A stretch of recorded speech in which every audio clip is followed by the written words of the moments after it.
Hey, what's up, everybody? Frederic Poag here. So, one of the folks I walk dogs for, he's rambunctious, and he got out. And as we were walking around the neighborhood looking for him, I went down a street I normally don't go down. And I see this car pull up in the driveway. Middle-aged white woman gets out, maybe a little younger than me, late 30s-ish. Daughter gets out of the car, and she's probably like 8th grade, maybe freshman. And I look in the front yard, and so I'm in a neighborhood about a mile and a half from where I live, and houses there probably, medium sort of working class, maybe a little middle class starter homes.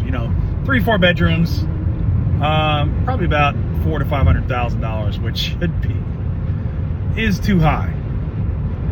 And of course, outside in the front yard is a sign made with that image of Trump when he survived his assassination attempt in Pennsylvania, and the words "fight." Now, there's a few Trump flags in that neighborhood, but there's also pride flags and some other stuff, right? And I'm looking at this woman as I'm looking at this sign, and I'm seeing her. She looks like she just got her ass kicked, wearing sweats, the leggings that, are kind of the uniform, and the sandals, messy hair in a bun, face wrecked. Had to park in her driveway because the garage is just full of this, workbench on the one side, a bunch of junk, and then of course there's the black and white flag in there with the thin blue line and a weight bench and all this other stuff. It just looks, of course it's covered up with a bunch of garbage, just stuff from the house. And I could make a lot of assumptions there, but it just looks like, she didn't have a smile on her face. And just from her daughter's posture, she wasn't glad to be home. And it made me think, what are you exactly fighting against?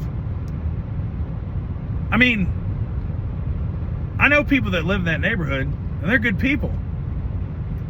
And you've got a house, and maybe you're struggling, but you're living around neighbors that are in the same socioeconomic class as you. We all walk dogs. Heck, there's a trail made by the city right behind your neighborhood. And I walk dogs out there, and I see people walking theirs all the time. All different kinds. And yet that fake billionaire, that con artist that you got in your front yard, has convinced you that you're somehow a victim. That I'm sure there's a multitude of other people in that neighborhood that are struggling just like you, that are going through exactly the same thing you are. And yet you've been alienated from them because of Fox News, because of Trump and MAGA and all this BS. And just like me, everybody that sees that sign in front of your house is going to make all kinds of assumptions about you. That you're a bigot, that you're intolerant, that we don't want to get to know you. And it's just going to alienate you further. And that's the biggest thing that you've given up.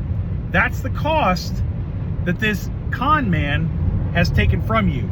He's not only taken your money and your sanity, but he's taken your character and your community from you.